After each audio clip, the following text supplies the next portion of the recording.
बिस्मिल्लाहिर्रहमानिर्रहीम। अस्सलाम वालेकुम डियर स्टूडेंट्स। आज हम क्लास 11 की साइकोलॉजी का चैप्टर नंबर 2 का पार्ट 2 डिस्कस करेंगे।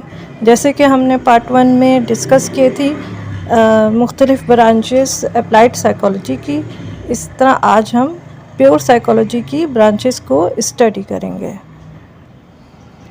प्योर साइकोलॉजी की जो मेन ब्रांचेस हैं उसमें experimental psychology, developmental psychology, social psychology, physiological psychology, abnormal psychology, parapsychology और कंपैरेटिव साइकोलॉजी आती है।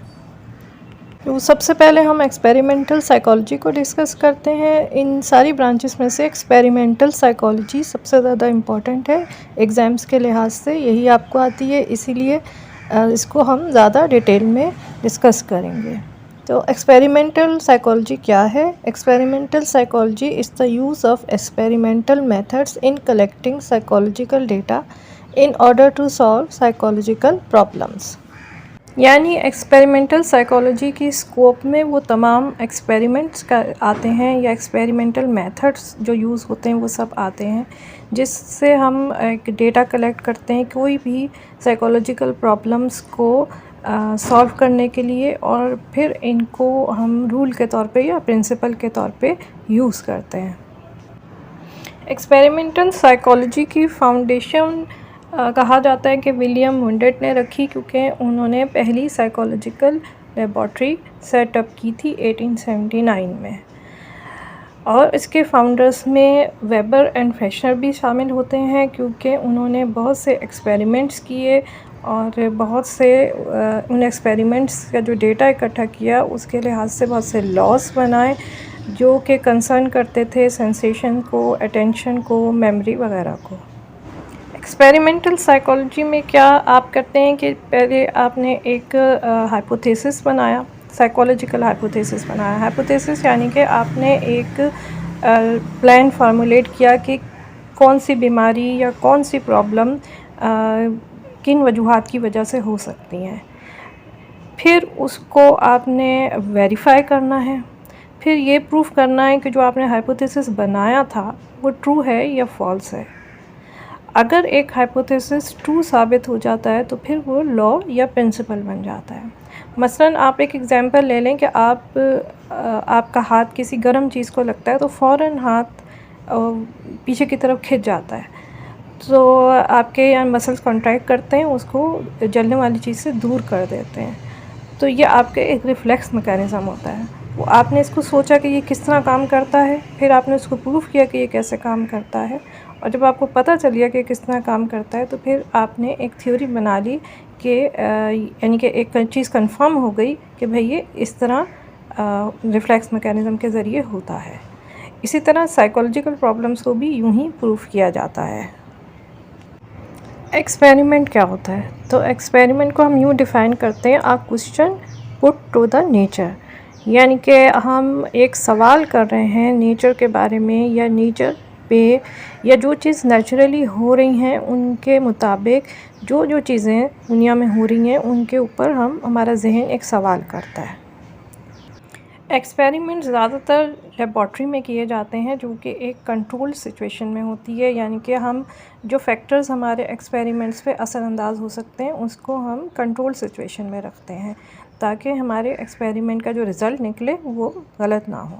लेकिन इसके अलावा एक्सपेरिमेंट्स रियल लाइफ सिचुएशंस में भी कैरियड आउट हो सकते हैं, जिनको फील्ड सर्वे मेथड कहा जाता है।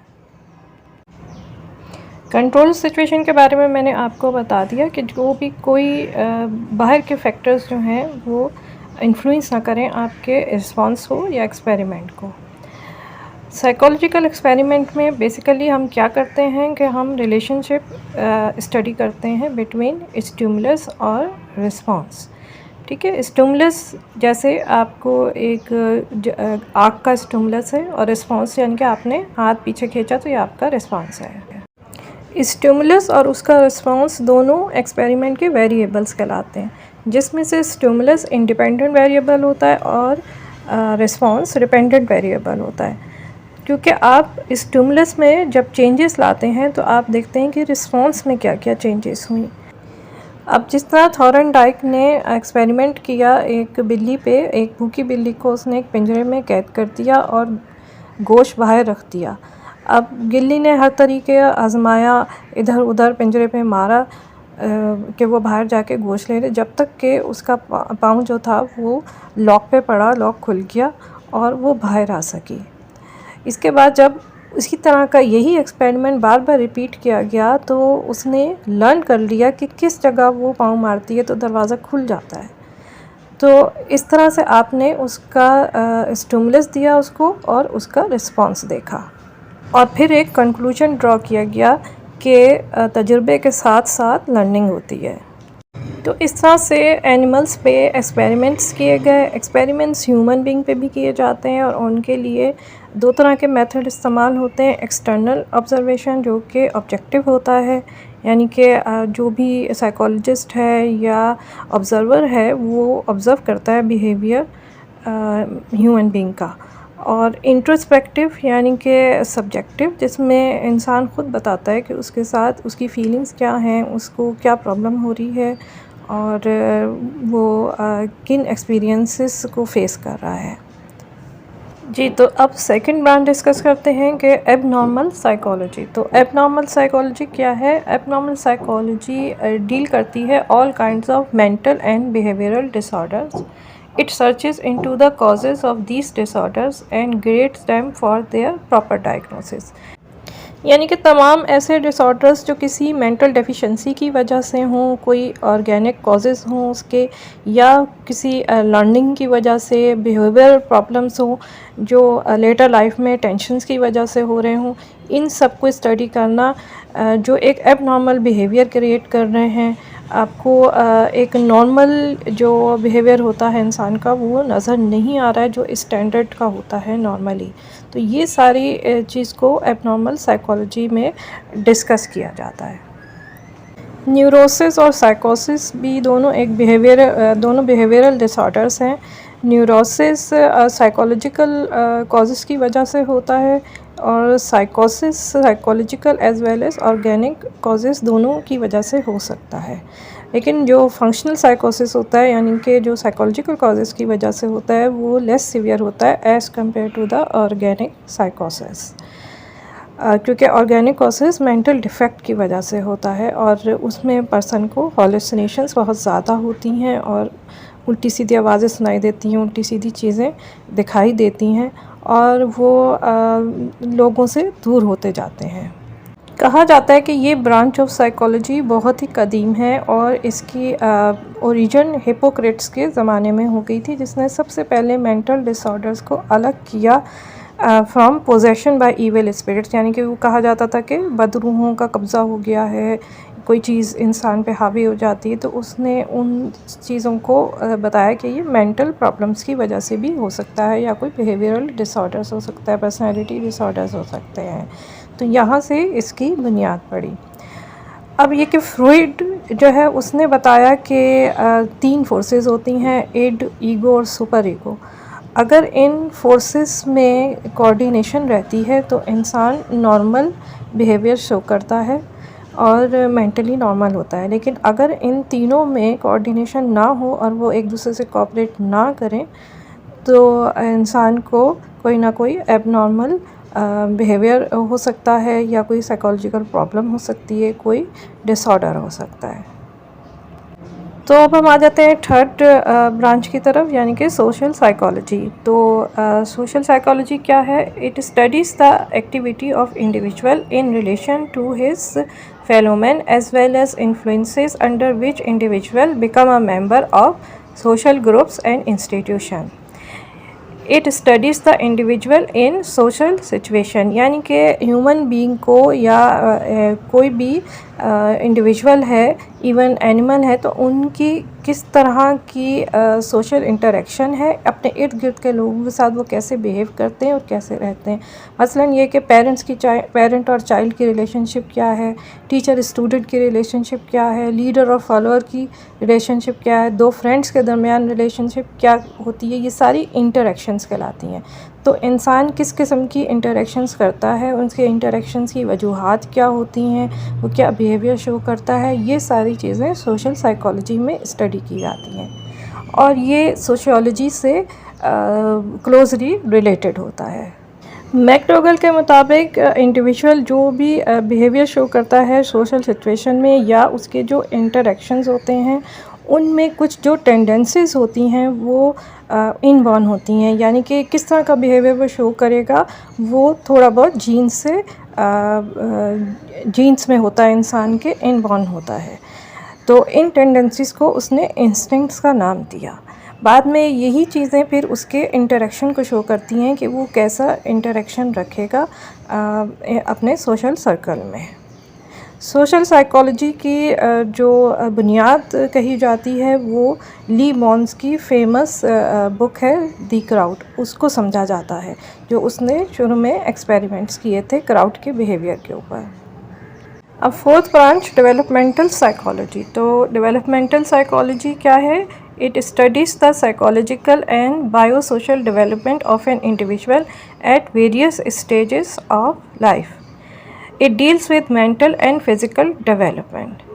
ठीक है, तो आप ये है कि डेवलपमेंटल साइकोलॉजी में आप क्या स्टडी करते हैं कि पूरा जो डेवलपमेंट है इंसान का वक्त के साथ साथ जैसे जैसे वो बड़ा हो रहा है तो उसकी फ़िज़िकल डेवलपमेंट भी, इमोशनल डेवलपमेंट भी, उस सब को डेवलपमेंटल साइकोलॉजी में स्टडी किया जाता है। यानी कि उसकी लर्निंग कैसे कैसे डेवलप हुई, उसकी परसेप्शन, उसकी मेमोरी, उसके जो भी मेंटल प्रोसेसेस थे, उसका बिहेवियर और साथ साथ उसकी जो ग्रोथ हो रही है, उन सब को साथ में जो स्टडी किया जाता है वो डेवलपमेंटल साइकोलॉजी है। कुछ यानी कि इसके अंदर आप चाइल्ड साइकोलॉजी भी आ जाती है, क्योंकि ज़ाहिर बात है चाइल्ड की बेसिकली आप चाइल्ड की डेवलपमेंट स्टडी करते हैं और साथ में उसकी इमोशनल डेवलपमेंट भी स्टडी कर रहे होते हैं, तो चाइल्ड साइकोलॉजी भी इसी के स्कोप में आ जाती है। कहा जाता है कि scope of developmental psychology extend करती है वूम से टॉम तक, यानी कि माँ के पेट से लेकर कब्र तक डेवलपमेंटल साइकोलॉजी का फुल स्कोप पूरी ज़िंदगी को इंसान की स्टडी करता है। तो अब हम कंपैरेटिव साइकोलॉजी को डिस्कस करते हैं। तो comparative psychology studies the comparison of minds of behaviour of different animal species और of different races of man और डिफरेंट स्टेजेस ऑफ इंडिविजुअल। ये यूजुअली ऑफन कंफ्यूज हो जाती है एनिमल साइकोलॉजी के साथ या थोड़ा बहुत ओवरलैप करती है एनिमल साइकोलॉजी को, लेकिन ये एक डिस्टिंक्ट अलग ब्रांच है, क्योंकि इसमें आप कंपेयर करते हैं एनिमल के बिहेवियर्स को और इंसानों के डिफरेंट स्टेजेस के साथ उनके बिहेवियर को, यानी कि ये बेसिकली कंपैरिजन की साइकोलॉजी है। कंपैरेटिव साइकोलॉजी पे जो बेस बनाया जाता है वो स्पॉल्डिंग की स्टडी है और उसने एनिमल बिहेवियर को स्टडी किया था। उसने कुछ यंग स्वालोज़ को लेकर एक पिंजरे में बंद कर दिया था, बिल्कुल छोटे छोटे बच्चे, और ऐसी जगह बंद किया था कि वो दूसरे परिंदों को उड़ता ना देख सकें। लेकिन जब वो बड़े हो गए और उसने उनका पिंजरा खोला तो वो एकदम से उड़ गए, यानी कि उन्होंने किसी को उड़ता ना भी देखा तब भी उनके अंदर एक इंस्टिंक्ट थी कि वो फ्लाई कर सकें। तो यहीं से कहा जाता है कि यही पहली बुक कही जाती है एक्सपेरिमेंट्स की कंपैरेटिव साइकोलॉजी पे, जो कि स्पॉल्डिंग ने लिखी थी। जी, तो सिक्स्थ ब्रांच पे आ जाते हैं हम, फिजियोलॉजिकल साइकोलॉजी। तो physiological psychology studies the function of organs in order to understand the activities of individual. यानी कि तमाम जो सेंस ऑर्गन्स हैं, ब्रेन है, न्यूरॉन्स हैं, मसल्स हैं, स्पाइनल कॉर्ड है, एंडोक्राइनल ग्लैंड्स हैं, जो कि इंसान के माइंड को कंट्रोल करते हैं, जो इंसान की एक्टिविटीज़ को कंट्रोल करते हैं, जो इंसान के बिहेवियर को कंट्रोल करते हैं, उसकी लर्निंग को, जितने भी मेंटल प्रोसेसेस हैं उनको कंट्रोल करते हैं। उन सब के ऑर्गन्स के फंक्शंस को कि वो किस तरह फंक्शन करते हैं स्टडी करना फिजियोलॉजिकल साइकोलॉजी में आता है। यानी इंसान के जिस्म में, इन ऑर्गन्स में क्या केमिकल चेंजेस होती हैं, क्या फ़िज़ियोलॉजिकल चेंजेस होती हैं जिनकी वजह से हमें मुख्तलिफ़ रिस्पॉन्सेस मिलते हैं, मुख्तलिफ़ बिहेवियर्स मिलते हैं इंसान के अंदर या एनिमल्स के अंदर। ये सब फ़िज़ियोलॉजिकल साइकोलॉजी में स्टडी किया जाता है। तो यहाँ पे आपका चैप्टर ख़त्म होता है। उम्मीद है आपको अच्छी तरह समझ आएगा और आपके लिए मददगार साबित होगा आपकी स्टडी में, आपके एग्ज़ाम्स में। दुआओं में याद रखिएगा। चैनल को सब्सक्राइब करें। अल्लाह हाफ़िज़।